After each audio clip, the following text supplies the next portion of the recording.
ಫೇಸ್ಬುಕ್ನಾಗ ನೋಡ್ತೀನಿ ಅಂತ. ಹೌದಾ? ಅನ್ಲಿಲ್ವಾ ಮೊನ್ನೆ? ಹೌದು ಅಂದ್ರು.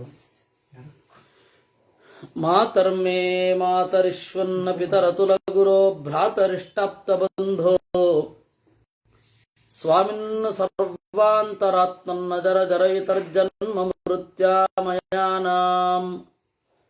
ಗೋವಿಂದೇ ದೇಹಿ ಭಕ್ತಿಂ ಭವತಿ ಚ ಭಗವನ್ ಊರ್ಜಿತಾಂ ನಿರ್ನಿಮಿತ್ತಾಂ ನಿರ್ವ್ಯಾಜಾಂ ನಿಶ್ಚಲಾಂ ತದ್ಗುಣಗಣ ಬೃಹತೀಂ ಶಾಶ್ವತೀಂ ಆಶುದೇವ ನಾರಾಯಣಂ ನಮಸ್ಕೃತ್ಯ ನರಂ ಚೈವ ನರೋತ್ತಮಂ ದೇವೀಂ ಸರಸ್ವತೀಂ ವ್ಯಾಸಂ ತತೋ ಗ್ರಂಥಮುದೀರಯೇ ವಿಜಾನತಾಂ ಅವಿತ್ತಸ್ಯ ಮಧ್ವಸ್ಯ ಜಗತಿ ಗುರೋಃ ಪೂರ್ವಾಚಾರ್ಯಮಹಿಷ್ಠಾನಾಂ ಇಯಂ ಪ್ರಣತಿಮಾಲಿಕಾ ಪೂರ್ಣಜ್ಞಾನಾಯ ವಿದ್ಮಹೇ ಪೂರ್ಣಾನಂದಾಯ ಧೀಮಹಿ ತನ್ನೋ ವ್ಯಾಸ ಪ್ರಚೋದಯಾತ್.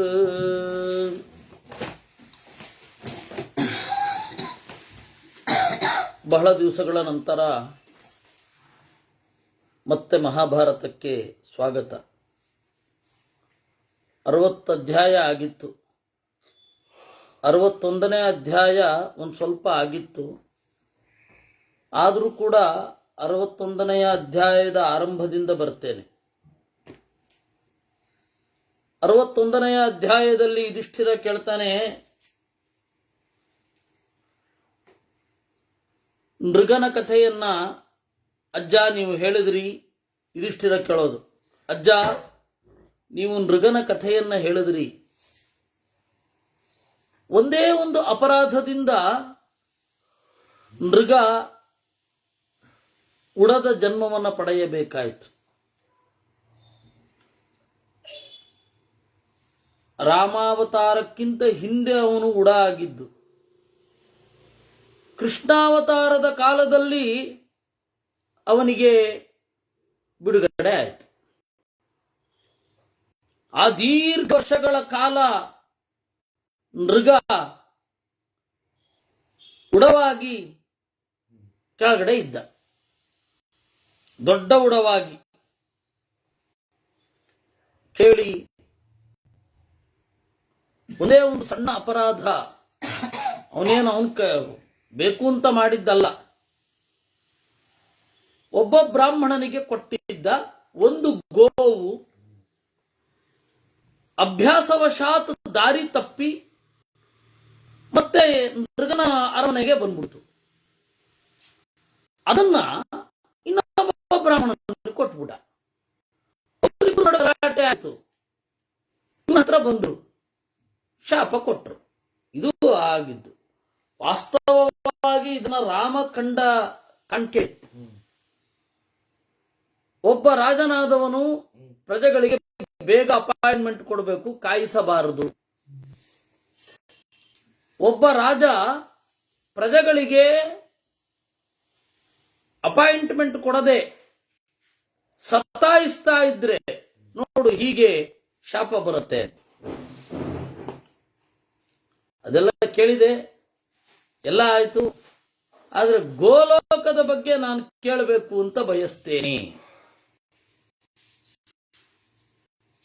ಆಗ ಭೀಷ್ಮಾಚಾರ್ಯರು, ನೋಡಪ್ಪ, ಇದೇ ಪ್ರಶ್ನೆಯನ್ನ ಇಂದ್ರ ಬ್ರಹ್ಮದೇವರಿಗೆ ಕೇಳಿದ. ಇಂದ್ರ ಬ್ರಹ್ಮದೇವರಿಗೆ ಕೇಳಿದ. ಏನಂತ?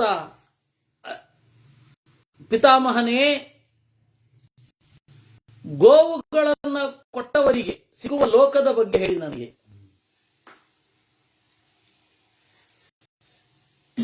ಗೋಲೋಕದಲ್ಲಿರುವ ಗುಣಗಳು ಯಾವುದು? ಎಷ್ಟು ಕಾಲದವರೆಗೆ ಗೋವುಗಳನ್ನು ಕೊಟ್ಟವನಿಗೆ ಫಲ ಸಿಗತ್ತೆ? ಅಲ್ಪವಾದ ಗೋವುಗಳನ್ನು ಕೊಟ್ಟರೆ ಏನು ಫಲ? ಗೋವುಗಳನ್ನು ಸಾಕ್ಷಾತ್ತಾಗಿ ದಾನ ಮಾಡದೆ ಪ್ರತಿನಿಧಿ ತಿಲಧೇನು, ಘೃತಧೇನು ಅಂತ ಹಸುವಿನಷ್ಟೇ ಭಾರದ ತಿಲ ಎಳ್ಳನ್ನು ಕೊಡೋದು.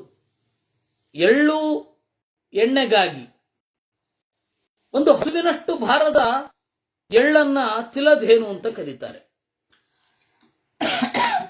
ಒಂದು ಹಸುವಿನಷ್ಟು ಭಾರದ ಎಳ್ಳನ್ನ ತಿಲಧೇನು, ಒಂದು ಹಸುವಿನಷ್ಟು ಭಾರದ ತುಪ್ಪವನ್ನ ಘೃತಧೇನು ಅಂತ ಕರೀತಾರೆ.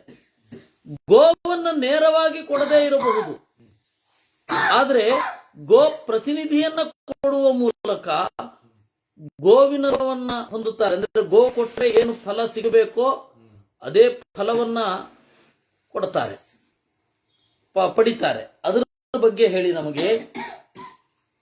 ಅದಕ್ಕೆ ಬ್ರಹ್ಮದೇವರು ಹೇಳಿದ್ರು, ಈ ಲೋಕದಲ್ಲಿ ನೀನು ಪ್ರಶ್ನೆ ಕೇಳಿದ್ರಿಂದ ಮುಂದಿನವರಿಗೆ ಆಗತ್ತೆ, ಅದಕ್ಕೆ ಆ ಉಪಕಾರಕ್ಕಾಗಿ ನೀನು ಕೇಳ್ತಾ ಇದ್ದಿ ಎಂದ್ರು ಬ್ರಹ್ಮದೇವರು. ನಾಣ್ಯ ಪ್ರಶ್ನಾಸಿ ಲೋಕಸ್ಮಿನ್ ತತ್ವನ್ಯೋಹಿ ಚಕ್ರತೋ. ತರತರದ ಲೋಕಗಳಿದೆ. ಏಕಪತ್ನ್ಯಶ್ಚ ಯಾ ಸ್ತ್ರೀಯ, ಒಬ್ಬನಿಗೆ ನಿಷ್ಠನಾಗಿ ನಡೆದುಕೊಂಡ್ರೆ ಒಬ್ಬಳು, ಅವ್ರಿಗೊಂದು ಒಳ್ಳೆ ಫಲ ಇದೆ, ಒಳ್ಳೆ ಲೋಕ ಇದೆ. ಗಂಡನಿಗೆ ನಿಷ್ಠಳಾಗಿ ದ್ರೋಹ ಮಾಡದೇ ಬದುಕಿದರೆ ಅವಳಿಗೊಂದು ಫಲ ಇದೆ. ಒಳ್ಳೆ ಕರ್ಮಗಳಿಂದ ಒಳ್ಳೆ ವ್ರತಗಳನ್ನು ಮಾಡಿದವರಿಗೂ ಒಳ್ಳೆ ಫಲ ಇದೆ. ಕೆಲವೊಂದು ವ್ರತಗಳನ್ನು ಮಾಡಿದರೆ ಸಶರೀರಾಹಿತಾನ್ಯಾಂತಿ ಬ್ರಾಹ್ಮಣ ಶುಭವೃತ್ತಯ, ಈ ಲೋಕದಲ್ಲಿ ಇರುವ ಶರೀರವನ್ನೇ ಪಡೆದು ಹೋಗ್ತಾರೆ. ಹಾಗಾದ್ರೆ ತ್ರಿಶಂಕು ಬಿದ್ದದ್ದು ಯಾಕೆ? ತ್ರಿಶಂಕು ಯಾಕೆ ಬಿದ್ದದ್ದು ಅಂತಂದ್ರೆ ಅದಕ್ಕೆ ಬೇಕಾದ ವ್ರತಗಳನ್ನ ಮಾಡಿರಲಿಲ್ಲ, ಹೋಗಬೇಕು ಅಂತ ಬಯಕೆ. ಅರ್ಜುನ ಯಾಕೆ ಬೀಳಲಿಲ್ಲ? ಅವನಿಗೆ ಯೋಗ್ಯತೆ ಇತ್ತು, ಇಷ್ಟೇ ಉತ್ತರ. ಅರ್ಜುನ ಬೇರೆ ಯಾರು ಅಲ್ಲ, ಇಂದ್ರನೇ ತಾನೆ, ಇಂದ್ರ ಲೋಕಾಧಿಪತಿ, ಅವನಿಗೆ ಬೇಕಾದ ಕರೆಸ್ಕೊಳ್ತಾನೆ, ಅದರಲ್ಲೇನಿದೆ. ಮತ್ತೆ ಭಗವಂತನ ವಿಚೇತ ಅನುಗ್ರಹ ಅಲ್ಲಿ ಇದ್ದದ್ದು. ಆ ಪರ್ಮಿಷನ್ ಇವನಿಗಿರಲಿಲ್ಲ, ತ್ರಿಶಂಕುವಿಗಿರಲಿಲ್ಲ. ಶರೀರನ್ಯಾಸ ಮೋಕ್ಷೇಣ ಮನಸಾ ನಿರ್ಮಲೇನ ಚ. ಕೆಲವರು ಇಲ್ಲಿಯೂ ಕೂಡ ಕನಸಿನಲ್ಲಿ ಆ ಲೋಕಗಳನ್ನು ಕಾಣಬಲ್ಲರು, ಧ್ಯಾನದಲ್ಲಿ ಕಾಣಬಲ್ಲರು. ಆ ತರಹದ ಒಂದು ಲೋಕ ಇದೆ ಅಂತ ಶಾಸ್ತ್ರಗಳ ನಿರ್ದೇಶನದ ಹಿನ್ನೆಲೆಯಲ್ಲಿ ಕನಸಿನಲ್ಲಿ ಕಾಣಬಲ್ಲರು.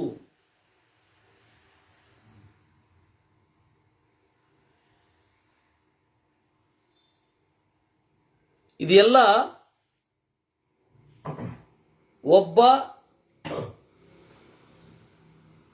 ಅತೀಂದ್ರಿಯವಾದ ಲೋಕಗಳನ್ನು ಹೇಗೆ ಪಡಿತಾನೆ, ಒಬ್ಬ ಅತೀಂದ್ರಿಯವಾದ ಲೋಕವನ್ನ ಹೇಗೆ ಅರ್ಥ ಮಾಡಿಕೊಳ್ತಾನೆ, ಇದಕ್ಕೆಲ್ಲ ನಿದರ್ಶನ. ಸ್ವಪ್ನ ಭೂತಾಂಶ್ಚ ತಾನ್ ಲೋಕಾನ್ ಪಶ್ಯಂತಿ ಇಹಾಪಿ ಸುವ್ರತಾಃ. ಗೋವುಗಳನ್ನು ಕೊಟ್ಟವನು ಪಡೆಯುವ ಲೋಕದಲ್ಲಿ ಲೋಭ ಇರೋದಿಲ್ಲ, ಮುಪ್ಪು ಇರಲ್ಲ, ಪಾಪ ಇರಲ್ಲ. ಹಾಗೆ ಉಳಿದ ಯಾವ ಅಶುಭಗಳು ಇರೋದಿಲ್ಲ, ವ್ಯಾಧಿ ಇರೋದಿಲ್ಲ, ಶ್ರಮ ಇರೋದಿಲ್ಲ. ಬೇಡಿದ್ದು ಸಿಗುತ್ತೆ, ಬೇಕಾದ್ದು ಇರುತ್ತೆ. ಯಸ್ ಸರ್ವಮಾಂಸಾನಿ ನ ಭಕ್ಷಯೀತ ಪುಮಾಂತ ಸದಾಯ ವದತೋ ವಿರಕ್ತಃ ಮಾತ್ರಾ ಪಿತ್ರೋರರ್ಚಿತ ಸತ್ಯಯುಕ್ತಃ ಶುಶ್ರೂಷಿತ ಬ್ರಾಹ್ಮಣಾನಾಂ ವಿಶುದ್ಧ. ಏನು ಬೇಸಿಕ್ ಕ್ವಾಲಿಟಿ ಏನಿರಬೇಕು ಗೋಲೋಕವನ್ನು ಪಡೆಯಲಿಕ್ಕೆ? ಎಲ್ಲ ಮಾಂಸಗಳನ್ನು ತಿನ್ನಬಾರದು, ಮೊದಲನೇದು. ಎಸ್ ಸರ್ವಮಾಂಸಾನಿ ನ ಭಕ್ಷಯೀತ, ಯಾವುದು ಶಾಸ್ತ್ರವಿಹಿತವಾಗಿದೆ ಆ ಮಾಂಸವನ್ನು ಮಾತ್ರ ಯಾರು ತಿಂತಾನೆ. ಮಾಂಸ ಬಿಟ್ಟರೆ ಇನ್ನೂ ಒಳ್ಳೆಯದೇ, ಏಕೆಂದರೆ ಮನು ಹೇಳುವಾಗ ಅದನ್ನು ಹೇಳ್ತಾನೆ, ಏನು ನಮಾಂಸ ಭಕ್ಷಣೆ ದೋಷಃ ನ ಮಧ್ಯೆ ನ ಚ ಮೈಥುನೆ ಪ್ರವೃತ್ತಿರೇಚ ಭೂತಾನಾಂ ನಿವೃತ್ತಿಸ್ತು ಮಹಾಫಲ ಅಂತ. ಮಾಂಸವನ್ನು ತಿಂದ್ರೆ ದೋಷ ಇಲ್ಲ, ಮದ್ಯವನ್ನು ಕುಡಿದ್ರೂ ದೋಷ ಇಲ್ಲ, ಹೆಣ್ಣನ್ನು ಕೂಡಿದರೂ ದೋಷ ಇಲ್ಲ, ಆದರೆ ಇದರಲ್ಲಿ ಲೋಭ ಹಣಕಿದರೆ ದೋಷ ಅಂತ. ಪ್ರವೃತ್ತಿರೇತ ಭೂತಾನಾಂ, ಸಹಜ ಪ್ರವೃತ್ತಿ, ಆದರೆ ನಿವೃತ್ತಿಸ್ತು ಮಹಾಫಲ. ನಿವೃತ್ತರಾದ್ರೆ ಫಲ. ಆಮೇಲೆ ಏನಾಯ್ತು, ಮನು ಅವಾಗ ಮಾಡಿದ್ದು, ಆಮೇಲೆ ಕಾಲಕ್ಕೆ ಅದಕ್ಕೊಂದು ಅಮೆಂಡ್ಮೆಂಟ್ ಬಂತು, ಇಲ್ಲ ಮದ್ಯ ಕುಡಿಬಾರ್ದು, ವಿಶೇಷತಃ ಬ್ರಾಹ್ಮಣರು. ಕ್ಷತ್ರಿಯರು ಕುಡಿಲಿ, ಅವರು ಏನು ಮದ್ಯ, ಪೈಷ್ಟ ಮದ್ಯ, ಆಸವ. ಆಸವ ಅಂತ ಹೇಳಿದ್ರೆ ಹೂವಿನಿಂದ ಮಾಡಿದ ಮದ್ಯ, ಅದನ್ನು ಕುಡೀರಿ. ಯಾರು? ಕ್ಷತ್ರಿಯರಿಗೆ, ಬ್ರಾಹ್ಮಣರಿಗಲ್ಲ. ಮತ್ತೆ ಪರ್ಮಿಷನ್ ಇಲ್ಲ ಬ್ರಾಹ್ಮಣರು ಕುಡಿಲಿಕ್ಕೆ, ಯಾಕೆಂದ್ರೆ ಅದು ಬುದ್ಧಿನಾಶಕವಾದದ್ದು. ಕ್ಷತ್ರಿಯರಿಗೆ ಧೈರ್ಯದಾಯಕವಾದದ್ದು. ಅದರಿಂದಾಗಿ ವ್ಯತ್ಯಾಸ ಇದೆ. ಅಮೆಂಡ್ಮೆಂಟ್ ಬಂದಿದ್ದ ಆಮೇಲೆ ಯಾವುದೇ ಒಂದು ಮಾತುಗಳಿದೆ, ಅದು ಯಾವುದೇ ಒಂದು ಧರ್ಮಶಾಸ್ತ್ರದ ಮಾತು ಮೂಲವನ್ನು ಉಳಿಸಿಕೊಂಡು ಉಳಿದದ್ದೆಲ್ಲ ಬದಲಾಗ್ತಾ ಹೋಗ್ತಿರತ್ತೆ. ಎಸ್ ಸರ್ವಮಾಂಸಾನಿ ನ ಭಕ್ಷಯೀತ, ಸರ್ವಮಾಂಸಗಳನ್ನು ತಿನ್ನಬಾರದು. ಸರ್ವಮಾಂಸ ತಿನ್ನಬಾರದು ಅಂತ ಅನ್ನೋದು ಬಹಳ ಒಳ್ಳೆಯದೇ. ಯಾಕೆ ಅಂತ ಹೇಳಿದ್ರೆ ಹೆಣ್ಣು ಮೃಗಗಳನ್ನ ಕೊಲ್ತಾ ಹೋದರೆ ಮೃಗಗಳ ವೃದ್ಧಿ ಹೇಗೆ? ಗಂಡು ಮೃಗಗಳನ್ನು ಮಾತ್ರ ಕೊಲ್ಲಿ, ಈ ತರಹ. ಇದರಿಂದ ವಿರಕ್ತನಾದ್ರಂತೂ ಇನ್ನು. ಮಾತಾ ಪಿತ್ರೋರರ್ಚಿತ ಸತ್ಯಯುಕ್ತ, ತಂದೆ ತಾಯಿಗಳನ್ನ ಪೂಜಿಸಿದ್ದು, ಸತ್ಯದಿಂದ ಕೂಡಿದ್ದು, ಜ್ಞಾನಿಗಳ ಸೇವೆ ಮಾಡಿದರೆ ಅವನಿಗೆ ಆ ಲೋಕ ಸಿಗುತ್ತೆ. ಅಕ್ರೋಧನೋ ಗೋಷು ತಥಾದ್ವಿಜೇಷು ಧರ್ಮೇ ಯುಕ್ತೋ ಗುರು ಶುಶ್ರೂಚಕಶ್ಚ ಯಾವಜ್ಜೀವಂ ಸತ್ಯವೃತ್ತೇರತಶ್ಚ ದಾನೇ ಯುಕ್ತೋ ಯಕ್ಷಮೀತಾಪರಾಧೇ.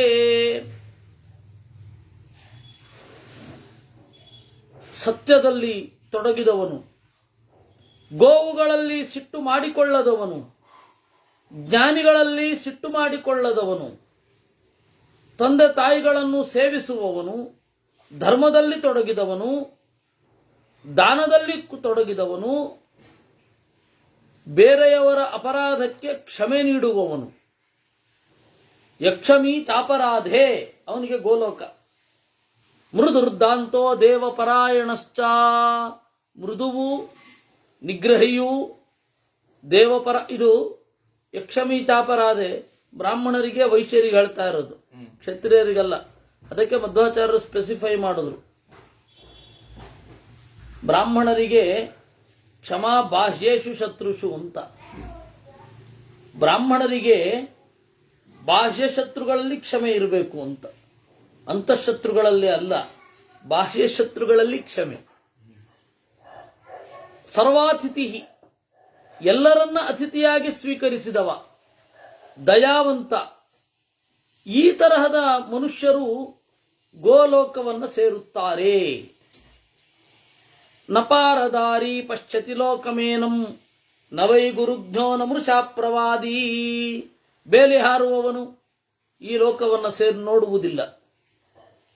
ಗುರುಗಳನ್ನು ಕೊಂದವನು, ಮೃಷಾ ಪ್ರವಾದಿ, ವ್ಯರ್ಥವಾಗಿ ಹೇಳುವವನು, ಯಾವಾಗಲೂ ಬೇರೊಬ್ಬರ ಮೇಲೆ ಅಪವಾದ ಹಾಕುವವನು, ಅವನು ಈ ಲೋಕವನ್ನು ಸೇರುವುದಿಲ್ಲ, ಈ ಲೋಕವನ್ನು ನೋಡುವುದಿಲ್ಲ. ಮಿತ್ರದ್ರೋಹಿಯಾದವನು, ಕೃತಜ್ಞನಾಗಿರುವವನು, ಜೂಜು ಮೊದಲಾದವುಗಳಲ್ಲಿ ಉತ್ಕಟವಾಗಿ ತೊಡಗಿದವನು, ಗುಣದ್ವೇಷಿ, ಶಠ, ಅನೃಜುಹು, ನೇರವಾದ ನಡೆ ಇಲ್ಲದವನು, ವಕ್ರವಾದ ಜೀವನವನ್ನು ಹೊಂದಿದವನು, ಧರ್ಮ ವಿದ್ವೇಷಕ, ಬ್ರಹ್ಮಜ್ಞ, ಇವನು ಗೋಲೋಕವನ್ನು ನೋಡುವುದಿಲ್ಲ. ಏತತ್ತೇತರ್ವಮಾಖ್ಯಾತಂ ನೈಪುಣ್ಯೇನ ಸುರೇಶ್ವರ. ಅದರಿಂದ ಗೋಲೋಕ ಒಂದಿದೆ ಅಂತ ತಿಳ್ಕೊಳ್ಬೇಕಾದ್ರೆ ಈ ಅರ್ಹತೆ ಇರಬೇಕು. ಶಾಸ್ತ್ರ ಓದಲಿಕ್ಕೂ ಇದೇ ಅರ್ಹತೆ ಇದೆ. ಅದರಿಂದಾಗಿ ಯಾರ್ಯಾರು ಶಾಸ್ತ್ರಾಭ್ಯಾಸದಲ್ಲಿ ತೊಡಗಿದ್ದಾರೆ ಇವುಗಳನ್ನು ಮಾಡಿಲ್ಲ ಅಂತ ಒಂದು ಸೈನ್ ಇದೆ. ಯಾರಿಗೆ ಶಾಸ್ತ್ರಾಭ್ಯಾಸದ ಬಗ್ಗೆ ಹೇವರಿಕೆ ಇರುತ್ತೆ, ಇಂಟ್ರೆಸ್ಟೇ ಇರೋದಿಲ್ಲ, ಇದ್ದದ್ದನ್ನು ಬಿಟ್ಟು ಹೋಗ್ತಾರೆ, ಅಂದ್ರೆ ಶಾಸ್ತ್ರದ ಬಗ್ಗೆನೇ ದ್ವೇಷ, ಹಂಗೆ ಹೇಳಿದ್ದು ನಾನು. ಶಾಸ್ತ್ರದ ಬಗ್ಗೆಯೇ ದ್ವೇಷ ಬಂತು ಅಂದ್ರೆ ಸ್ವಲ್ಪ ದಿವಸ ಶಾಸ್ತ್ರದಲ್ಲಿ ಇರ್ತಾರೆ, ಶಾಸ್ತ್ರದ ಬಗ್ಗೆನೇ ದ್ವೇಷ ಬಂದ್ಬಿಡುತ್ತೆ. ಈ ಎಲ್ಲ ದೋಷಗಳಲ್ಲಿ ಏನೋ ಒಂದು ತೊಡಗಿರ್ತಾರೆ ಅಂತ ಅರ್ಥ. ಅದರಿಂದಾಗಿ ನಮಗೆ ಶಾಸ್ತ್ರ ಅರ್ಥ ಆಗಬೇಕು ಅಂತ ಹೇಳಿದ್ರೆ ಈ ಒಂದು ಮಿನಿಮಮ್ ಕ್ವಾಲಿಟಿ ಇರಬೇಕು. ಮತ್ತೆ ಶಾಸ್ತ್ರದಲ್ಲಿ ತೊಡಗಬೇಕಾದ್ರೆ ಮಿನಿಮಮ್ ಕ್ವಾಲಿಟಿ ಇರಬೇಕು. ಈ ಕ್ವಾಲಿಟಿ ಇಲ್ಲ ಅಂತ ಹೇಳಿದ್ರೆ ಶಾಸ್ತ್ರದಲ್ಲಿ ತೊಡಗಲಿಕ್ಕಾಗಲ್ಲ.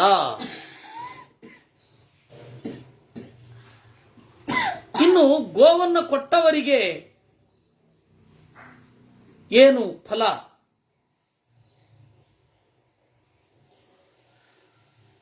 ತನ್ನ ಆಸ್ತಿಯಿಂದ ಬಂದ ಹಣ,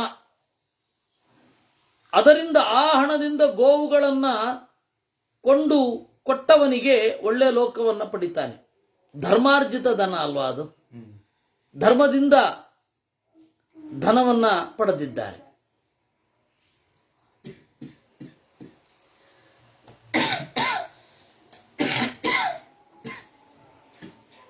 ನಮ್ಮ ಬೇಸಿಕ್ ಪ್ರಶ್ನೆ ದಿಲೀಪ್ ರತ್ನಾಕರರದ್ದು, ಅವರು ಎಲ್ಲರಿಗೂ ಗೊತ್ತಾಗಲಿ ಅಂತ ಹಾಕಿದ್ದಾರೆ.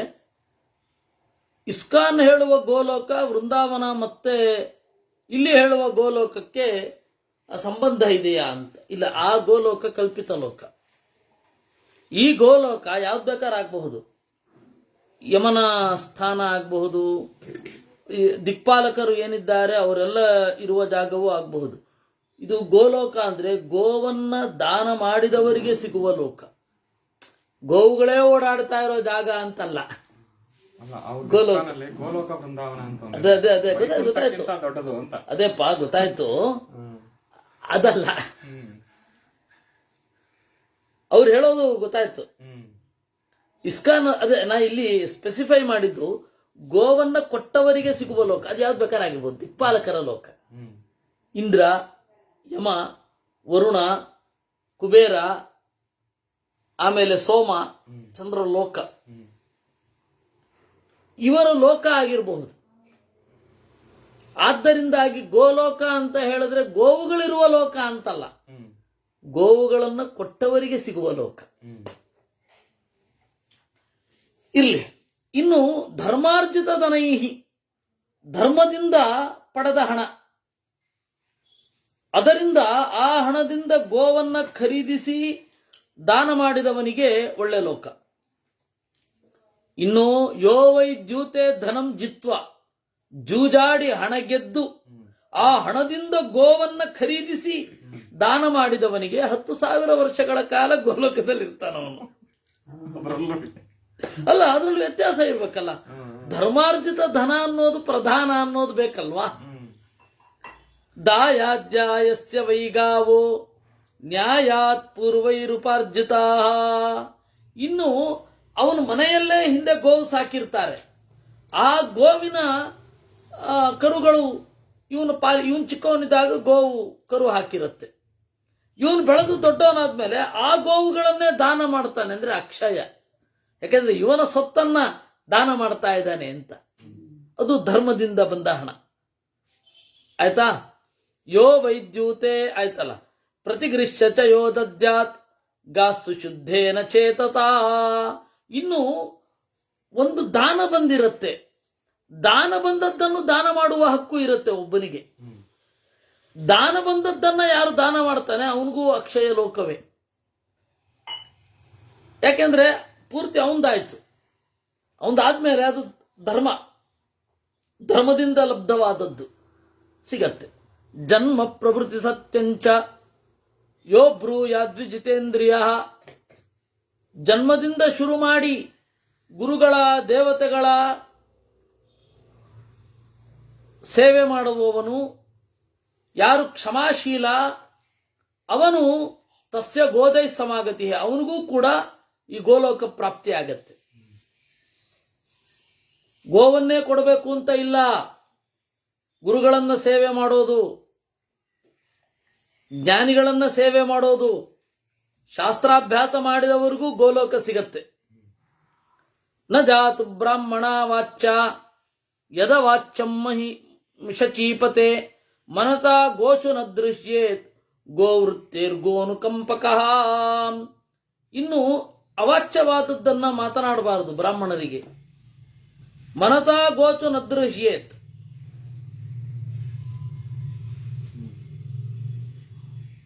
ಮನಸ್ಸಿನಿಂದಲೂ ಗೋವುಗಳನ್ನ ಕೊಲ್ಲಬೇಕು ಅಂತ ಅನ್ಕೋಬಾರದು.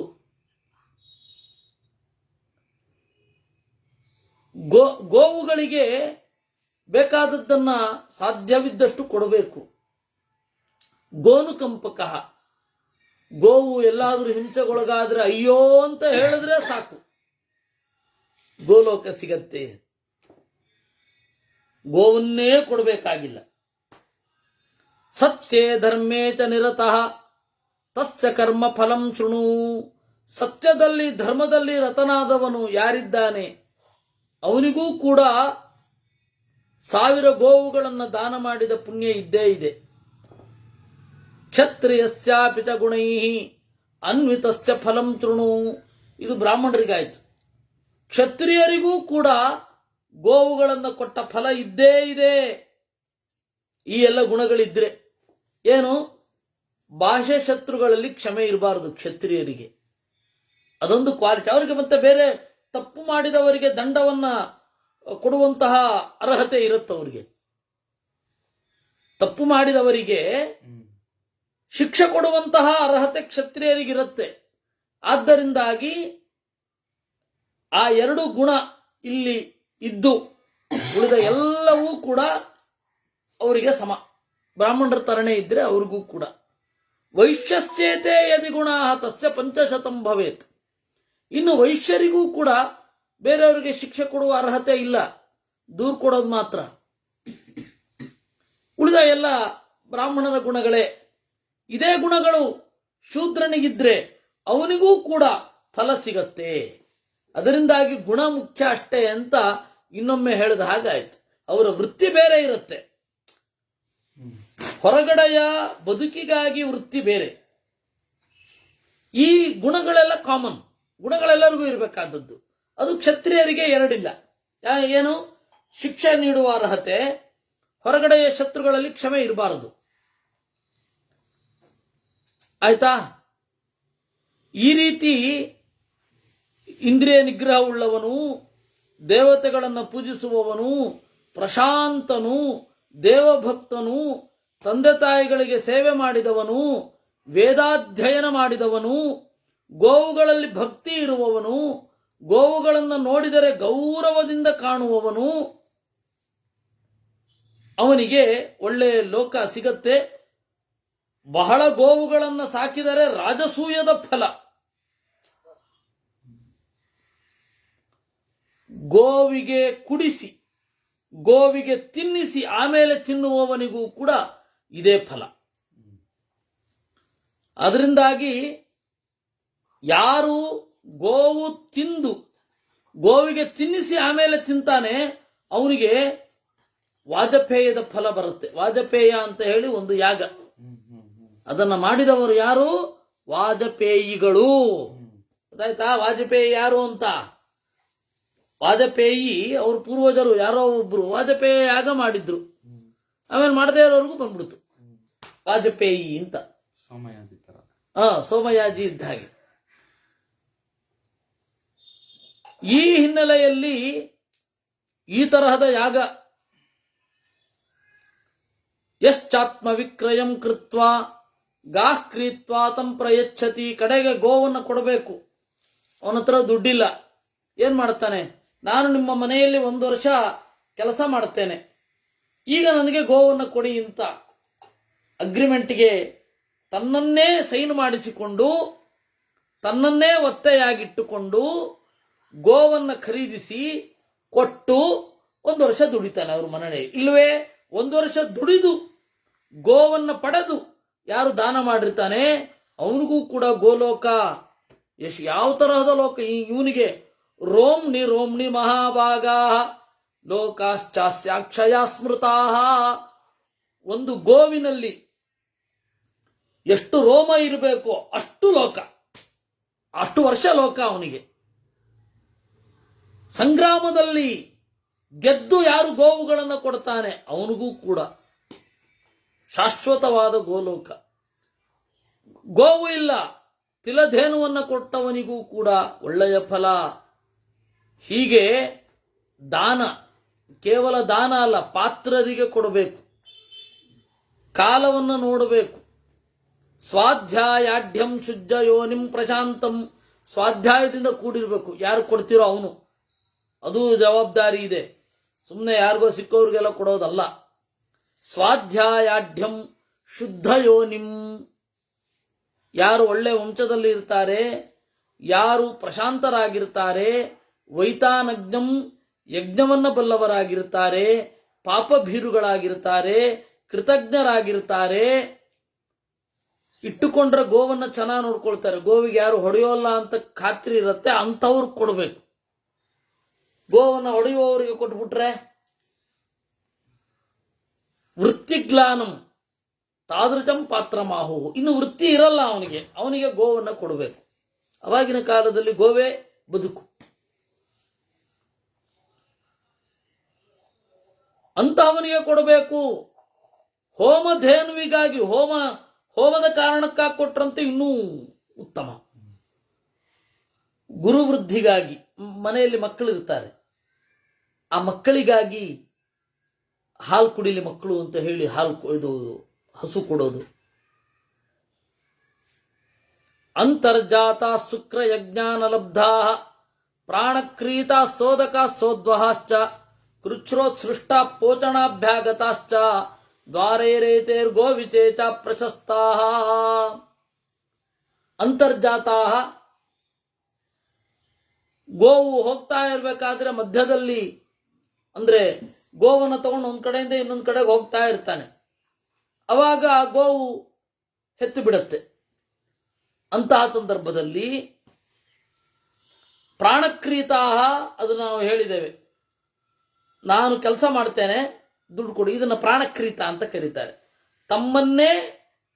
ತಮ್ಮ ಕೆಲಸವನ್ನ ಮಾಡಿ ಆ ಗೋವನ್ನ ಸಂಪಾದನೆ ಮಾಡಿ ಕೊಡೋದು ಅದು. ಇನ್ನು ಕೃಚ್ಛ್ರೋತ್ಸೃಷ್ಟ ಪೋಷಣಾಭ್ಯಾಗತಾಚ, ಬಹಳ ಕಷ್ಟ ಬಂದಿರುತ್ತೆ ಆ ಬ್ರಾಹ್ಮಣನಿಗೆ, ಹಸು ಬಿಟ್ಟು ಹೋಗ್ತಾನೆ, ಆ ಹಸುವನ್ನ ವಿಶೇಷ ಪೋಷಣಾಭ್ಯಾಗತಾಶ್ಚ, ಪೋಷಣೆಗಾಗಿ ಬಂದವುಗಳು, ಇದು ವಿಶೇಷ ಗೋವು. ಬಲಾನ್ವಿತಾ, ಎಂಥದ್ದನ್ನು ಕೊಡಬೇಕು, ಬಲಿಷ್ಠವಾಗಿರಬೇಕು, ಶೀಲ ಹಾಗೂ ವಯಸ್ಸಿನಿಂದ ಕೂಡಿರಬೇಕು, ಪರಿಮಳ ಬೀರ್ತಾ ಇರಬೇಕು. ಗೋವಿನ ನೆತ್ತಿಯಿಂದ ಅದು ಬೆಲ್ಲದ ವಾಸನೆ ಬರ್ತಾ ಇರುತ್ತೆ, ಅದು ಅತ್ಯಂತ ಶುದ್ಧ ಅಂತ.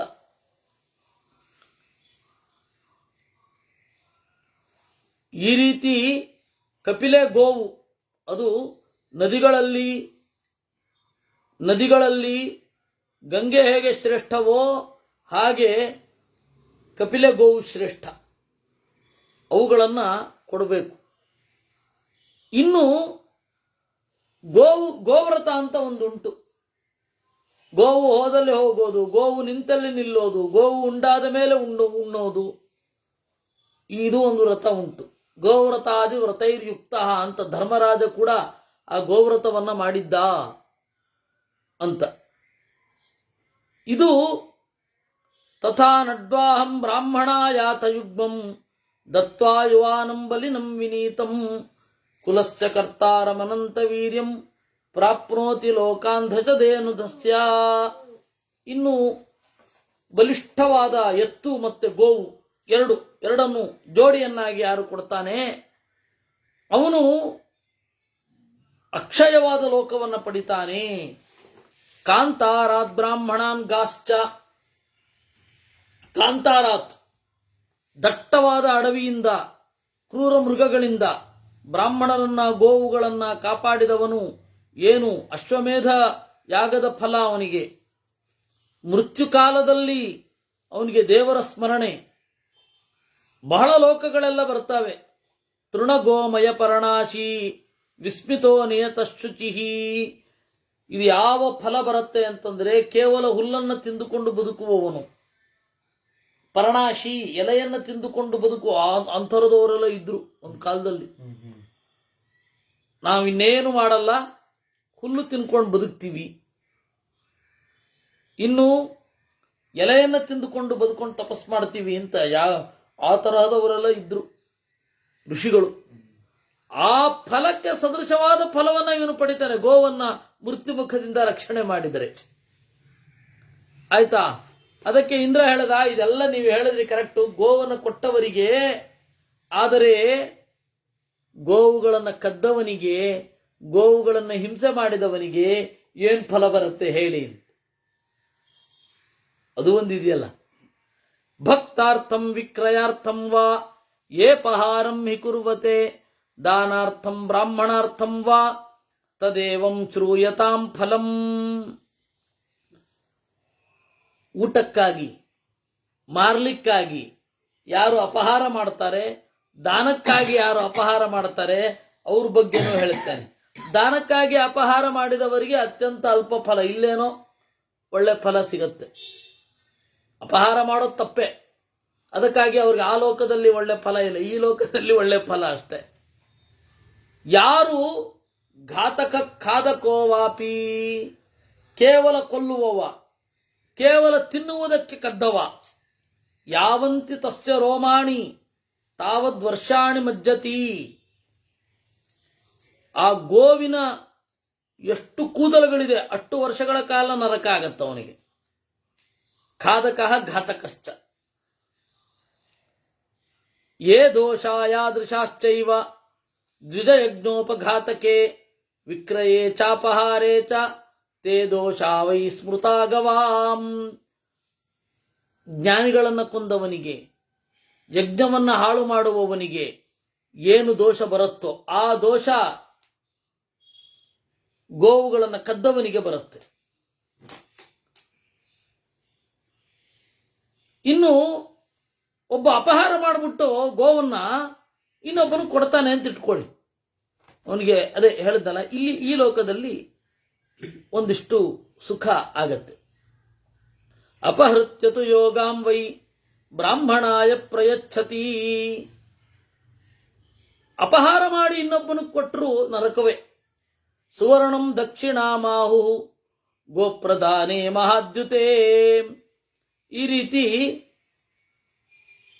ಇದೆಲ್ಲ ಗೋವುಗಳನ್ನ ಅಪಹಾರ ಮಾಡಿ ಕೊಟ್ಟು ಕೊಂದು ಅದನ್ನ ಆಯ್ತು ಒಳ್ಳೆಯದು, ಆ ಗೋವನ್ನ ತಂದ್ರೆ ಏನ್ ಪಾಪ, ಇವ್ರು ಗೋವನ್ನ ತಿಂದಿರಲ್ಲ, ಗೋವನ್ನ ತಿಂದ್ರೆ ಏನ್ ಪಾಪ, ಗೋವನ್ನ ಕೊಂದ್ರೆ ಯಾವ ಪಾಪವೂ ಇಲ್ಲ, ಅದು ಒಂದು ಪ್ರಾಣಿ ಅಷ್ಟೇ. Cow is only for 2 aims meat and milk ಅಂತ ವಾದ ಮಾಡೋರೆಲ್ಲ ಇದ್ದಾರೆ. ಅವರಿಗೂ ಕೂಡ ಇದೇ ಫಲ. ಗೋವಿನ ಮೈಯಲ್ಲಿ ಎಷ್ಟು ರೋಮ ಇರುತ್ತೆ ಅಷ್ಟು ವರ್ಷ ನರಕ. ಏಕೆಂದ್ರೆ ಪಾಪವನ್ನ ಮಾಡೋದು ಎಷ್ಟು ತಪ್ಪೋ, ಮಾಡಿದ್ದನ್ನ ಅನುಮೋದನೆ ಮಾಡೋದು, ವಾದ ಮಾಡೋದು. ಗೋವಿನ ಬಗ್ಗೆ ಹೇಳ್ತಾ ಇದ್ದೀರಾ, ಹುಲಿನೂ ಪ್ರಾಣ ಬಿಡುತ್ತಲ್ಲ, ಹುಲಿಗೊಂದು ಕುಟುಂಬ ಇತ್ತಲ್ಲ ಅಂತಾರೆ ಮರುಳರು. ಮೂಲವಾಗಿ ಇರೋದು ಬೇರೆ. ಆ ಗೋವಿನ ಹಾಡಿನಲ್ಲಿ ಒಬ್ಬ ರಾಜ ಅವನೇನ್ ಮಾಡ್ತಾನೆ, ಏನೋ ಒಂದು ಅನ್ಯಾಯ ಮಾಡಿ ಹುಲಿ ಆಗ್ಬಿಡ್ತಾನೆ. ಆದ್ರೆ ಜಾತಿ ಸ್ಮೃತಿ ಇರುತ್ತೆ. ನಂದೆ ಅಂತ ಗೋವು, ಪುಣ್ಯಕೋಟಿ ಅಲ್ಲ ಅದ್ರ ಹೆಸರು, ನಂದ ಅಂತ. ಆ ಪುಣ್ಯಕೋಟಿ ಏನ್ ಮಾಡುತ್ತೆ, ಒಳಿತು ಕೆಡಕುಗಳ ಬಗ್ಗೆ ಪ್ರಶ್ನೆ ಮಾಡುತ್ತೆ. ಅದಕ್ಕೆ ನಂದೇ ಉತ್ತರ ಕೊಡ್ತಾ ಹೋಗುತ್ತೆ. ಅದು ಪದ್ಮಪುರಾಣದಲ್ಲಿ ಬರುತ್ತೆ. ಅದರಿಂದ ಹಾಗೆ ಇದಾದ ಮೇಲೆ ಇಷ್ಟು ಹೇಳಿ ಇದು ಭೀಷ್ಮರು ಹೇಳ್ತಾರೆ, ಇದನ್ನ ನೋಡಪ್ಪ ಬ್ರಹ್ಮದೇವರು ಇಂದ್ರನಿಗೆ ಹೇಳಿದ್ದು, ಇಂದ್ರ ದಶರಥನಿಗೆ ಹೇಳಿದ. ರಾಮಾಯಾಹ ಪಿತಾ ತಥಾ, ದಶರಥ ರಾಮನಿಗೆ ಹೇಳಿದ. ರಾಘವೋಪಿ ಪ್ರಿಯ ಭ್ರಾತ್ರೆ ಲಕ್ಷ್ಮಣಾಯ ಯಶಸ್ವಿನೇ. ರಾಮ ಏನು ಮಾಡಿದ, ಲಕ್ಷ್ಮಣನಿಗೆ ಹೇಳಿದ. ಋಷಿಭ್ಯೋ ಲಕ್ಷ್ಮಣೇನೋಕ್ತಂ ಅರಣ್ಯೇ ವಸತಾ ಪ್ರಭೋ. ಋಷಿಗಳಿಗೆ ಲಕ್ಷ್ಮಣ ಹೇಳಿದ್ದು ನೋಡಿ, ಕ್ಷತ್ರಿಯರ ಮೂಲಕ ಬಂದದ್ದು ಜ್ಞಾನ. ಪರಂಪರಾಗತಂ ಛೇದಂ ಋಷಯ ಸಂಶಿತವ್ರತಾ.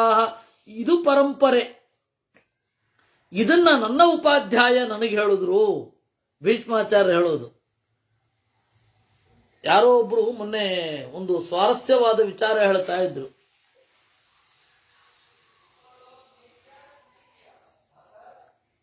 ಗುರುಗಳು ಅಂದ್ರೆ ಗೋವಿಂದ ಪಂಡಿತಾಚಾರ್ಯರು ಮತ್ತೆ ಪೇದಾವರ ಸ್ವಾಮಿಗಳು ಇಬ್ರು ಒಟ್ಟಿಗೆ ಇದ್ರಂತೆ. ಇದ್ದಾಗ ನೀವು ಹೋದ ಮೇಲೆ ಪರಂಪರೆಯಲ್ಲಿ ಜ್ಞಾನ ಹೇಗೆ ಹರಿಯುತ್ತೆ ಅಂತ ಕೇಳಿದ್ರಂತೆ. ಅದಕ್ಕೆ ಕೂಡಲೇ ತಿದ್ದಿದ್ರಂತೆ ಗುರುಗಳು, ಜ್ಞಾನ ಹರಿಯೋದಲ್ಲ, ಪರಂಪರೆ ನಿಂತಾಗ ಮೇಲ್ಗಡೆಯಿಂದಲೇ ಒಬ್ಬ ವ್ಯಕ್ತಿಗೆ ಹೊಳೆಯುತ್ತೆ, ಅದ್ರ ಬಗ್ಗೆ ಯೋಚನೆ ಮಾಡಬೇಡ ಅಂತ. ಆದ್ದರಿಂದ ಎಲ್ಲ ಜ್ಞಾನ ಪರಂಪರೆಯಿಂದ ಇಳಿದು ಬರಬೇಕಾಗಿಲ್ಲ. ಪರಂಪರೆಯಲ್ಲಿ ಲುಪ್ತವಾದದ್ದು ಎಷ್ಟೋ ಸೀದಾ ಮೇಲ್ಗಡೆಯಿಂದಲೇ ಇಳಿದು ಬರಬಹುದು ಅಲ್ವಾ? ಆದ್ದರಿಂದ ಪರಂಪರೆ ಲುಪ್ತ ಆಗತ್ತೆ. ಹಾಗಾದ್ರೆ ಉಳಿಸೋದು ನಮ್ಮ ಕರ್ತವ್ಯ ಅಲ್ವಾ? ಉಳಿಸೋದು ನಮ್ಮ ಕರ್ತವ್ಯ, ಅದರಲ್ಲಿ ಯಾವ ವಿವಾದವೂ ಇಲ್ಲ. ಹಾಗಂತ ಹೇಳಿ ಎಲ್ಲ ಜ್ಞಾನವೂ ಹಿಂದಿನ ಪರಂಪರೆಯಿಂದಲೇ ಬಂದಿರಬೇಕು ಅಂತ ಇಲ್ಲ. ಮೇಲ್ಗಡೆಯಿಂದ ಹೊಳಹು ಬಂದ್ರೆ ಸಾಕು, ಅದನ್ನು ಅರ್ಥ ಮಾಡಿಕೊಳ್ಬೇಕು. ಎಲ್ಲ ಪಾರಂಪರಿಕವಾಗೇ ಬರುತ್ತೆ ಅಂತ ನಿಯಮ ಇಲ್ಲ. ಪರಂಪರೆ ಕಟ್ಟಾದ್ರೆ ನಮ್ಮಲ್ಲೊಂದು ಪ್ರಾಮಾಣಿಕತೆ ಇರಬೇಕು, ಮೇಲ್ಗಡೆಯಿಂದ ಹೊಳೆಯುತ್ತೆ, ಮತ್ತೆ ಕಂಟಿನ್ಯೂ ಆಗುತ್ತೆ. ಅದರಿಂದಾಗಿ ನಮ್ಮ ಉಪಾಧ್ಯಾಯರು ನನಗೆ ಹೇಳಿದ್ರು, ಇದನ್ನ ಬ್ರಾಹ್ಮಣರ ಸಂಸತ್ತಿನಲ್ಲಿ ಹೇಳಬೇಕು, ಅವನಿಗೂ ಒಳ್ಳೆ ಲೋಕ ಆಗತ್ತೆ, ಕೇಳದವ್ರಿಗೂ ಕೂಡ. ಇತಿ ಬ್ರಹ್ಮಾಚ ಸಭವಾನ್ ಉವಾಚ ಪರಮೇಶ್ವರ. ಈ ರೀತಿ ಬ್ರಹ್ಮದೇವರು ಹೇಳಿದ್ರು ಇಂದ್ರನಿಗೆ. ಇಲ್ಲಿಗೆ 61ನೇ ಅಧ್ಯಾಯ ಮುಗಿತು. ಆಗ ಯುಧಿಷ್ಠಿರ ಹೇಳಿದ, ವಿಸೃಂಭಿತೋಹಂ ಭವತಾ ಧರ್ಮಾನ್ ಪ್ರವದತಾ ಪ್ರಭೋ. ನನಗೆ ನೀವು ಧರ್ಮವನ್ನು ಹೇಳ್ತಾ ಇರುವಾಗ ವಿಶ್ವಾಸ ಮೂಡ್ತಾ ಇದೆ ಅತೀಂದ್ರಿಯವಾದ ವಸ್ತುವಿನಲ್ಲಿ. ದಾನ ಮಾಡಬೇಕು ಸರಿ, ಏನು ಯಾಕೆ ಮಾಡಬೇಕು, ಒಂದು ವಿಶ್ವಾಸ ಮೂಡ್ತಾ ಇದೆ. ಯಾಕೆಂದ್ರೆ ಪರಂಪರಾಗತವಾಗಿ ಹೀಗೆ ಬಂದಿದೆ ಅಂತ. ಇವರು ಹೇಳಿದ್ದು ಅವರು ಹೇಳಿದ್ದು ಅಲ್ಲ, ಈಗ ಇವ್ರು ಹೇಳಿದ್ರು ಅಂತಲ್ಲ. ಆಯ್ತಾ? ವ್ರತಗಳಿಗೆ ಏನು ಫಲ, ನಿಯಮಗಳಿಗೆ ಏನು ಫಲ, ಅಧ್ಯಯನ ಮಾಡಿದ್ರೆ ಏನು ಫಲ, ದಮಸ್ಯೇಹ ಫಲಂ ಕಿಂಸ್ವಿತ್. ದಮ ಇಂದ್ರಿಯ ನಿಗ್ರಹಕ್ಕೆ ಏನು ಫಲ, ವೇದಾನಾಂ ಧಾರಣೆ ಚ ಕಿಂ. ವೇದವನ್ನ ಪರಂಪರೆಗೆ ದಾಟಿಸ್ಲಿಕ್ಕಾಗಿ ಯಾರು ಉಳಿಸ್ಕೊಳ್ತಾರೆ ಅವ್ರಿಗೇನು ಫಲ. ವೇದ ಉಳಿಸ್ಕೊಳ್ಳೋದು ಯಾರಿಗೂ ಹೇಳದೇ ಇರ್ಲಿಕ್ಕಲ್ಲ, ಹೇಳಲಿಕ್ಕೆ. ನನಗೆ ಒಂದು ಕಾಲದಲ್ಲಿ ಯಾರಿಗೂ ಹೇಳಬಾರದು ಅಂತಿತ್ತು. ಆ ತಾರಾ ಪ್ರಕಾಶನದಲ್ಲಿದ್ದ ಕಾಲದಲ್ಲೆಲ್ಲ ನಮ್ಗೆ ನಾವು ಓದ್ಕೊಂಡಿದ್ರೆ ಸಾಕು, ವೃತ್ತಿಗೆ ಈ ಥರದ್ದು ಯಾವ್ದಾದ್ರು ಒಂದಿದ್ರೆ ಸಾಕು, ಯಾವುದಾದ್ರೂ ಯೂನಿವರ್ಸಿಟಿಯೋ ಕಾಲೇಜೋ ನಮ್ಮ ಪಾಡಿಗೆ ನಾವು ಓದ್ಕೊಂಡಿದ್ರೆ ಸಾಕು, ಯಾರಿಗೂ ಹೇಳೋ ಅಗತ್ಯ ಇಲ್ಲ ಅಂತ ಅನಿಸಿತ್ತು. ದೇವರು ಹೆಂಗೆ ತಲೆ ಮೇಲೆ ಹೊಡೆದು ಇಲ್ಲಿ ಕರ್ಕೊಂಡ್ಬಂದು ಹೇಳಿಸ್ತಾ ಇದ್ದಾನೆ ಅಂತ ಈಗ ನೋಡಿ. ಅದರಿಂದಾಗಿ ವೇದಾನಾಂ ಧಾರಣೆ ಚ ಕಿಂ ಅಧ್ಯಾಪನೆ ಫಲಂ ಕಿಂ ಸ್ವಿತ್. ಅದನ್ನು ಅಧ್ಯಾಪನ ಮಾಡಬೇಕು, ಹೇಳಬೇಕು. ಹೇಳಿದ್ರೆ ಏನು ಫಲ, ಸರ್ವಮಿಚ್ಛಾಮಿ ವೇದಿತುಂ, ಇದನ್ನು ತಿಳ್ಕೊಳ್ಬೇಕು ಅಂತಿದ್ದೀನಿ. ಇನ್ನು ಅಪ್ರತಿಗ್ರಾಹಕ್ಕೆ ಕಿಂಚ, ದಾನವನ್ನೇ ಸ್ವೀಕಾರ ಮಾಡಿದವನಿಗೆ ಏನು ಫಲ, ಸ್ವೀಕಾರ ಮಾಡದವನಿಗೆ ಏನು ಫಲ. ತಸ್ಯ ಕಿಂಚ ಫಲಂ ದೃಷ್ಟಂ ಶ್ರುತಂ ಯಸ್ಸಂ ಪ್ರಯಚ್ಛತಿ.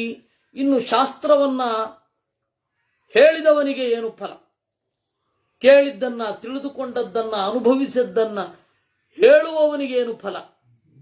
ಸ್ವಧರ್ಮ ನಿರತಾನಾಂಚ ಶೂರಾಣಾಂ ಚಾಪಿ ಕಿಂ ಫಲಂ.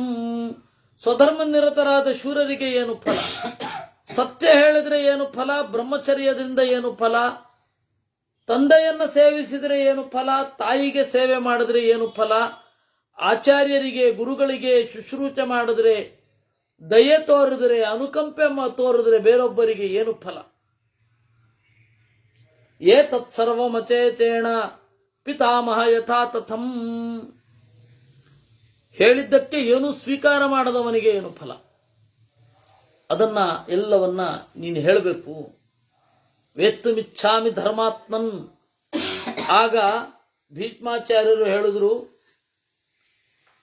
ನಿಯಮಾನಾಂ ಫಲಂ ರಾಜನ್ ಪ್ರತ್ಯಕ್ಷಮಿಹ ದೃಶ್ಯತೆ.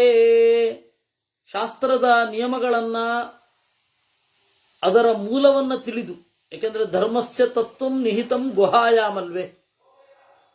ಧರ್ಮದ ತತ್ವ ಹೃದಯ ಗುಹೆಯಲ್ಲಿ ಗೊತ್ತಾಗುವಂಥದ್ದು.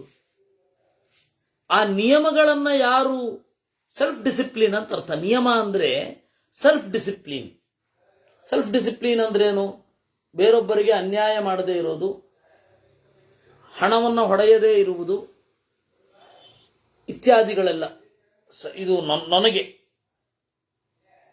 ಬೇರೆಯವರಿಗೆ ಯಮ, ಬೇರೆಯವರು ಸುಖವಾಗಿರಬೇಕು ನಮ್ಮಿಂದ, ಅದಕ್ಕೆ ಟ್ರಾಫಿಕ್ ರೂಲ್ಸ್ ಪಾಲನೆ ಮಾಡೋದು ಇತ್ಯಾದಿ ಇತ್ಯಾದಿಗಳೆಲ್ಲ. ಅಹಿಂಸಾ, ಸತ್ಯಂ, ಅಸ್ತೇಯಂ, ಬ್ರಹ್ಮಚರ್ಯ, ಅಪರಿಗ್ರಹ ಇವೆಲ್ಲ ನಿಯಮ. ಶೌಚ, ತಿತಿಕ್ಷಾ ಇವೆಲ್ಲ ಯಮ. ಈ ನಿಯಮ, ಸೆಲ್ಫ್ ಡಿಸಿಪ್ಲಿನ್ ಅಂತ ಏನಿದೆ, ನಾವು ಒಳಗಡೆಯಿಂದ ಬೇರೊಬ್ಬರಿಗೆ ಮೋಸ ಮಾಡದೇ ಇರೋದು ಇತ್ಯಾದಿ ಇತ್ಯಾದಿಗಳು, ಅದರ ಫಲ ಪ್ರತ್ಯಕ್ಷವಾಗಿ ಕಾಣಿಸ್ತಾ ಇದೆ.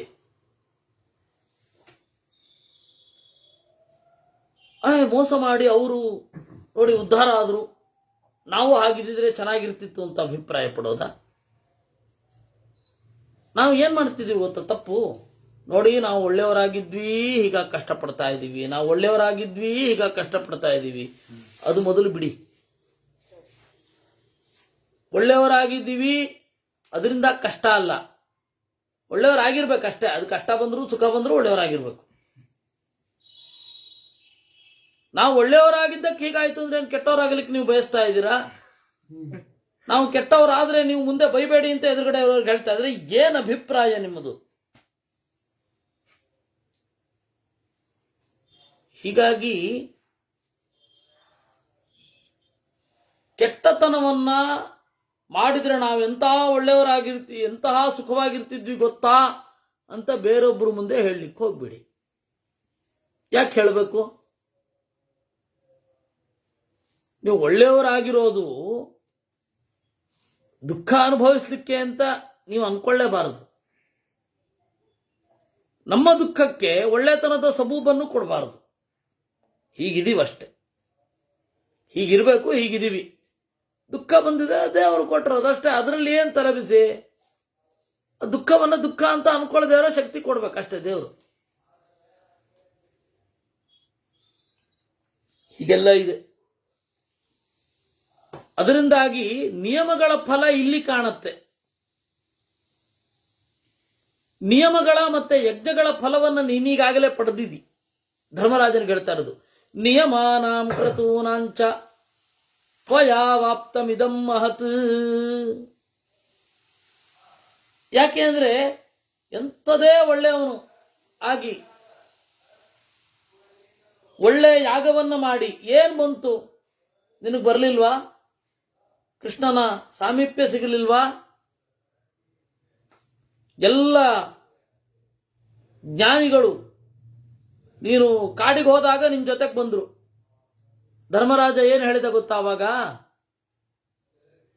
ಇಲ್ಲ, ನಮ್ಮ ದೊಡ್ಡಪ್ಪನಿಗೇನೆ ಹೇಳ್ತೇನೆ, ನಮ್ಮ ದೊಡ್ಡಪ್ಪನೂ ಕೂಡ ಧರ್ಮಿಷ್ಠ, ಶಾಸ್ತ್ರಶ್ರವಣೋತ್ಸುಕ, ಅವನಿಗೆ ನೀವಲ್ಲಿರಿ ಅಂತ ಹೇಳಿದ. ಇಲ್ಲ ಇಲ್ಲ, ನಮ್ಮ ಆಹಾರದ ವ್ಯವಸ್ಥೆ ನಾವು ಮಾಡ್ಕೋತೀವಿ ಅಂತ ಬಂದ್ರು.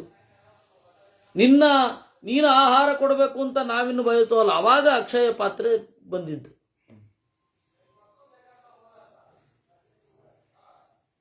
ಅದರಿಂದ ಅಲ್ಲಿ ಒಂದು ಹಣದ ಬಗ್ಗೆ ಅದ್ಭುತವಾದ ಒಂದು ಧರ್ಮರಾಜನ ಮಾತಿದೆ. ಸ್ವಧೀತಸ್ಯಾಪಿ ಚ ಫಲಂ ದೃಶ್ಯತೆ ಮುತ್ರ ಚೇಹಚ.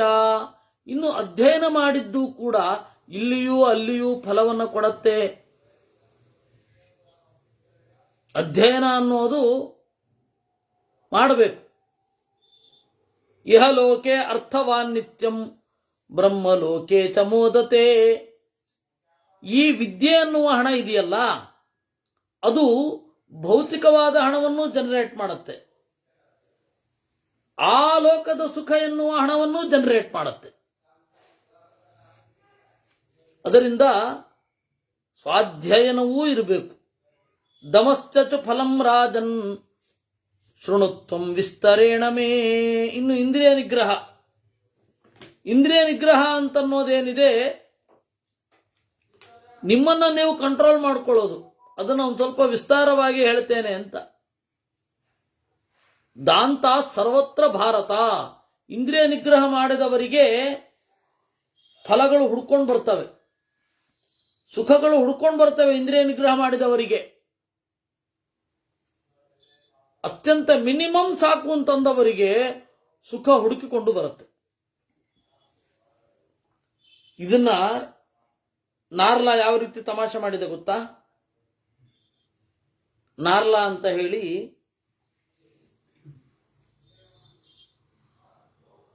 ಆಂಧ್ರ ಪ್ರದೇಶದ ಒಬ್ಬ ಲೇಖಕ. ಅವನು ಇಂದ್ರಿಯ ನಿಗ್ರಹವನ್ನು ತಮಾಷೆ ಮಾಡಿದ್ದು, ಇಂದ್ರಿಯ ನಿಗ್ರಹ ಮಾಡ್ಕೊಂಡು ಬುದ್ಧಿ ಕಡಿಮೆ ಆಗೋಗತ್ತೆ, ಸಿಕ್ಕಿದ್ ಸ್ವಲ್ಪವೇ ದೊಡ್ಡದು ಅಂತ ಅನ್ಕೊಂಡ್ಬಿಡುತ್ತೆ, ಮಹತ್ವಾಕಾಂಕ್ಷೆ ಬೇಕು ಅನ್ನೋದೇ ಗೊತ್ತಿಲ್ಲ. ಅದರಿಂದಾಗಿ ಪ್ರಾಚೀನ ಭಾರತದ ಪದ್ಧತಿಯಲ್ಲಿ ನೋಡಿ ಎಂಥ ದೋಷ ಇದೆ ಅಂತ ಅವನು ಹೇಳಿದ. ವಾಸ್ತವವಾಗಿ ಇಂದ್ರಿಯ ನಿಗ್ರಹ ಮಾಡಿದವರಿಗೆ ಬುದ್ಧಿ ಕಡಿಮೆ ಆಗಿರೋದಲ್ಲ, ಅವರಿಗೆ ಎಷ್ಟು ಸಂಪತ್ತು ಬರುತ್ತೆ ಅಂತ ಹೇಳಿದ್ರೆ ಅಷ್ಟು ಸುಖಗಳು ಅವ್ರನ್ನ ಹುಡ್ಕೊಂಡು ಬರುತ್ತೆ ಇಂದ್ರಿಯ ನಿಗ್ರಹ ಮಾಡಿದವರಿಗೆ. ಆದ್ದರಿಂದಾಗಿ ಇಂದ್ರಿಯ ನಿಗ್ರಹ ಬೇಕು.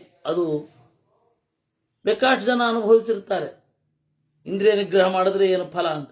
ಇಂದ್ರಿಯ ನಿಗ್ರಹ ಇವತ್ತಿನ ಕಾಲದಲ್ಲಿ ಅವಶ್ಯ ಬೇಕು. ಎಷ್ಟು ಕಡಿಮೆ ಪದಾರ್ಥವನ್ನು ನೀವು ಬಳಸ್ತೀರೋ ಅಷ್ಟು ನಿಮ್ಮ ಶಕ್ತಿ ಜಾಸ್ತಿ ಆಗುತ್ತೆ. ಈಗ ಪ್ರಗತಿ ಅಂತ ಏನು ಗೊತ್ತಾ ಹೇಳೋದು ಇವರು? ಬಹಳ ವಸ್ತುಗಳನ್ನು ಬಳಸಿದ್ರೆ ಕಡಿಮೆ ವಸ್ತುಗಳನ್ನು ಬಳಸಿ. ಈ ದಮ ಅನ್ನೋ ಒಂದು ಕಾನ್ಸೆಪ್ಟ್ ಅನ್ನ ಇಟ್ಟುಕೊಂಡು ಗಾಂಧಿ ವಿಶ್ವಪ್ರಖ್ಯಾತರಾಗಿದ್ದು. ಅದು ಅಭಾರತೀಯವಾದದ್ದಲ್ಲ, ಅದು ಭಾರತೀಯವಾದದ್ದೇ. ಜನಕ್ಕೆ ಆ ಇಂದ್ರಿಯ ನಿಗ್ರಹ ಅನ್ನೋದೇ ಜನರು ಪೂರ್ತಿ ಅವರನ್ನ ನಂಬಲಿಕ್ಕೆ ಶುರು ಮಾಡಿದ್ದು. ಜನ ಪೂರ್ತಿ ನಂಬಲಿಕ್ಕೆ ಶುರು ಮಾಡಿದ್ದು ಎಲ್ಲಿ? ಇಂದ್ರಿಯ ನಿಗ್ರಹ ಮಾಡ್ತಾ ಇದ್ದಾರೆ ಅನ್ನೋದ್ರಿಂದ ಇಡೀ ದೇಶ ಅವ್ರ ಹಿಂದೆ ಬಿತ್ತು. ಇಂದ್ರಿಯ ನಿಗ್ರಹ, ಆ ಇಂದ್ರಿಯ ನಿಗ್ರಹಕ್ಕೆ ಸರಿಯಾದ ಜ್ಞಾನದ ಸಪೋರ್ಟ್ ಇತ್ತಾ ಇಲ್ವಾ, ಅದು ಮುಂದೆ ಅವ್ರ ಬುದ್ಧಿ ಹೇಗಾಯಿತು ಅದನ್ನ ಬಿಡಿ. ಅದರ ಇಂದ್ರಿಯ ನಿಗ್ರಹ ಅನ್ನೋದು ಭಾರತದ ಜನರನ್ನ ಯಾವತ್ತಿಂದಲೂ ಸೆಳೆಯುತ್ತೆ. ಸ್ವರ್ಗದಲ್ಲಿಯೂ ಕೂಡ ಇಂದ್ರಿಯ ನಿಗ್ರಹದವರಿಗೆ ಒಳ್ಳೆ ಫಲ ಇದೆ. ದಾನ, ಯಜ್ಞ, ವಿಕ್ರಮ ಮೊದಲಾದವುಗಳೆಲ್ಲ ಈ ಇಂದ್ರಿಯ ನಿಗ್ರಹವೇ ತನ್ನಲ್ಲಿ ಇದ್ದದ್ದನ್ನ ದಾನ ಮಾಡಲಿಕ್ಕೆ ಪ್ರಚೋದನೆ. ಸಾಕು ನನಗಿಷ್ಟು, ನಾನು ಗಳಿಸಿದ್ದಾದರೂ ಕೂಡ ಇದರ ಮೇಲೆ ನನ್ನ ಒಡೆತನ ಇಲ್ಲ ಅಂತನ್ನೋನೇ ದಾನ ಮಾಡ್ತಾನಲ್ವಾ. ಅದರಿಂದಾಗಿ ಇಂದ್ರಿಯ ನಿಗ್ರಹವೇ ದಾನಕ್ಕೂ ಮೂಲ. ನಾನು ಗಳಿಸಿದ್ದಷ್ಟು ನನಗೇ ಇರಲಿ ಅಂತ ಹೇಳಿದವರು ಯಾರು ದಾನ ಮಾಡ್ತಾರೆ ಅಲ್ವಾ? ಅದರಿಂದಾಗಿ ಇಂದ್ರಿಯ ನಿಗ್ರಹವೇ ದಾನಕ್ಕೆ ಮೂಲ. ಎಷ್ಟು ದದ್ಯಾದ ಕುಪ್ಯನ್ಹಿ ತಸ್ಯ ಲೋಕಾ ಸನಾತನಾಃ ಕ್ರೋಧೋ ಹಂತಿ ಯದ್ದಾನಂ ತಸ್ಮಾತ್ ದಾನಾದ್ವರೋದಮಃ. ಸಿಟ್ಟು ಮಾಡ್ಕೊಂಡು ಕೊಡಬಾರದಂತೆ. ಸಿಟ್ಟು ಮಾಡಿಕೊಳ್ಳದೆ ಕೊಟ್ರೆ ಒಳ್ಳೆ ಲೋಕವೇ, ಗೋಲೋಕವೇ ಅವನಿಗೆ. ಸಿಟ್ಟು ಮಾಡಿಕೊಳ್ಳದೆ ಕೊಟ್ರೆ, ಸಿಟ್ಟು ಕೊಟ್ಬಿಟ್ಟು ಸಿಟ್ಟು ಮಾಡಿಕೊಂಡ್ರೆ ಕ್ರೋಧೋ ಹಂತಿ ಯದ್ದಾನಂ, ಕ್ರೋಧವೇ ನಾಶ ಮಾಡಿಬಿಡುತ್ತದನ್ನ. ಇಚ್ಛೆ ಕೊಟ್ಟದ್ದಾಯ್ತು, ಸಿಟ್ಟು ಬಂದಿದ್ದರಿಂದ ಅದು ಹೋಯಿತು. ವಿದ್ಯಾದಾನಾತ್ ಪರಂ ನಾಸ್ತಿ ವೇದ ವಿದ್ಯಾ ಮಹಾಫಲ ಅಧ್ಯಾಪಕ ಪರಿಕ್ಲೇಚಾತ್ ಅಕ್ಷಯಂ ಫಲಮಶ್ನುತೆ. ವಿದ್ಯಾದಾನಕ್ಕಿಂತ ಮಿಗಿಲಾದ ದಾನವಿಲ್ಲ. ವಿದ್ಯೆಗಳಲ್ಲಿ ಮಿಗಿಲಾದದ್ದು ಯಾವುದು? ವೇದ ವಿದ್ಯೆ. ವೇದ ವಿದ್ಯೆಗೆ ಏನು ಅಂದ್ರೆ ಬದುಕುವಷ್ಟನ್ನು ಕೊಡ್ತಾನೆ. ಅದಕ್ಕಿಂತ ಹೆಚ್ಚಿನೇನು ಕೊಡ್ಲಿಕ್ಕಾಗತ್ತೆ? ಅದಕ್ಕಿಂತ ಹೆಚ್ಚು ಅಪೇಕ್ಷೆಯೂ ಇರೋದಿಲ್ಲ. ವೇದ ವಿದ್ಯೆ ಅಂತನ್ನೋದು, ವಿದ್ಯಾದಾನ ಅನ್ನೋದು ಅತ್ಯಂತ ಮಿಗಿಲಾದದ್ದು. ಅಧ್ಯಾಪಕ ಪರಿಕ್ಲೇಚಾತ್, ಗುರು ಅಲ್ಲ ಅಧ್ಯಾಪಕ. ಅಧ್ಯಾಪಕ ಅಂತಂದ್ರೇನು? ನಿಮ್ಮ ಮುಂದೆ ಅಧ್ಯಯನ ಮಾಡುವವನು ಅಂತ ಅಷ್ಟೇ ಅರ್ಥ. ಉಪಾಧ್ಯಾಯ ಅಂದ್ರು, ಅಧ್ಯಾಪಕ ಅಂದ್ರು ನಿಮ್ಮ ಮುಂದೆ ಅಧ್ಯಯನ ಮಾಡುವವನು ಅಂತ. ಇವಾಗ ನಾನು ನಿಮ್ಮ ಮುಂದೆ ಅಧ್ಯಯನ ಮಾಡ್ತಾ ಇರೋದೇ ವಿನಃ ನಾನು ಗುರು ಅಲ್ಲ. ಗುರು ಅಂತಂದ್ರೆ ಬ್ರಹ್ಮದೇವರು ಮಾತ್ರ. ಗುರು ಅಂದ್ರೆ ವಾಯುದೇವರು ಮಾತ್ರ. ಅಧ್ಯಾಪಕರಲ್ಲಿ ಗುರುವಿನ ಸನ್ನಿಧಾನ ಬರುತ್ತೆ. ಅಧ್ಯಾಪಕನ ಮನಸ್ಸು ಮಲಿನ ಆದಾಗ ಇದು ಪ್ರತಿಮೆ ಮಲಿನ ಆಯಿತು ಅಂತ ಬಿಟ್ಟು ಹೋಗಬಹುದು. ಅದರಿಂದ ಅಧ್ಯಾಪಕನಿಗೆ ಫಲ ಉಂಟು. ವಿಧಿವತ್ ಪಾವಕಂ ಹುತ್ವ ಬ್ರಹ್ಮಲೋಕಗತೋ ನೃಪ. ಇನ್ನು ಬ್ರಾಹ್ಮಣನೊಬ್ಬ ವೇದವನ್ನೂ ಅಧ್ಯಯನ ಮಾಡಿ ನ್ಯಾಯವನ್ನೂ ಬಲ್ಲವರಿಗೆ ಏನು ದಾನ ಮಾಡ್ತಾನೋ ಅವನು ಬ್ರಹ್ಮಲೋಕವನ್ನು ಹೊಂದುತ್ತಾನೆ. ಗುರು ಕರ್ಮ ಪ್ರಶಂಸೀಚ ಸೋಪಿ ಸ್ವರ್ಗೇ ಮಹೀಯತೆ. ನಮ್ಮ ಹಿರಿಯರ ಕರ್ಮವನ್ನ ಯಾರು ನೆನಪಿಸಿಕೊಂಡು ಹೊಗಳುತ್ತಾ ಇರ್ತಾನೆ ಅದರಲ್ಲಿನ ಒಳ್ಳೆ ಅಂಶಗಳನ್ನ ಅವನಿಗೂ ಒಳ್ಳೆ ಲೋಕ ಆಗುತ್ತೆ ಅಂತ. ಗುರು ಕರ್ಮ ಪ್ರಶಂಸಿ. ಗುರು ಅಂದ್ರೆ ತಂದೆ, ಗುರು ಅಂದ್ರೆ ತಾಯಿ, ಗುರು ಅಂತ ಮಹಾಗುರು ಅಂತಾರೆ ವಾಸ್ತವಿಕವಾಗಿ. ಗುರು ಅಂದ್ರೆ ಪಾಠ ಹೇಳ್ಕೊಟ್ಟವರು, ಗುರು ಅಂದ್ರೆ ಉಪಾಧ್ಯಾಯರು. ಅವರ ಕರ್ಮಗಳನ್ನ ಸಾಹಸಗಳನ್ನ ನೆನಪಿಸಿಕೊಂಡು ಪ್ರಶಂಸೆ ಮಾಡಿದವರಿಗೂ ಒಳ್ಳೆ ಲೋಕ ಆಗತ್ತೆ. ಅದರಿಂದಾಗಿ ಈ ಆರಾಧನೆಯೋ ಏನಿದೆ ಅದು ಒಳ್ಳೆಯದೇ. ಆದರೆ ಉತ್ಪ್ರೇಕ್ಷೆಯೂ ಬೇಡ. ನಮಗೇನು ಗ್ರಂಥದ ಉಪಲಬ್ಧಿ ಇದೆ ಅದೊಂದೇ ನಮಗಿರೋವಂಥದ್ದು. ನಮ್ಮ ಹತ್ತಿರ ಇರೋವರ ಗುಣಗಳು ಗೊತ್ತಾಗತ್ತೆ. ಇವಾಗ ಯಾರ್ಯಾರು ಏನೇನು ಕೆಲಸ ಮಾಡಿದ್ದಾರೆ ನಮಗೆ ಇಮಿಡಿಯೇಟ್ ಹಿಂದೆ ಇರುವವ್ರ ಗುಣಗಳು ಗೊತ್ತಾಗತ್ತೆ. ಸ್ವಲ್ಪ ಕಾಲ ಮುಂದೆ ಹೋಗ್ತಿದ್ದ ಹಾಗೆ ಅವ್ರ ಗ್ರಂಥ ಉಳಿಯುತ್ತೆ, ಅವ್ರ ಕ್ರಿಯೆ ಉಳಿಯಲ್ಲ ಅಲ್ವಾ? ಅದು ಏನೇ ಇರಲಿ ಗುರು ಕರ್ಮವನ್ನು ಪ್ರಶಂಸೆ ಮಾಡಬೇಕು. ಅವರು ಸ್ವರ್ಗದಲ್ಲಿ ಒಳ್ಳೆ ಫಲವನ್ನು ಪಡಿತಾರೆ. ಇಷ್ಟು. ಇನ್ನು ಕ್ಷತ್ರಿಯರು, ವೈಶ್ಯರು ಮೊದಲಾದವರ ಬಗ್ಗೆ ಹೇಳುತ್ತಾರೆ. ಇಷ್ಟಾದ ಮೇಲೆ ಇನ್ನು ಮುಂದೆ ಬೇರೆ ಬೇರೆ ಸಂಗತಿಗಳನ್ನು ಹೇಳ್ತಾರೆ. ನಾಳೆ ಅದನ್ನು ನೋಡೋಣ. ಕೃಷ್ಣಾರ್ಪಣ.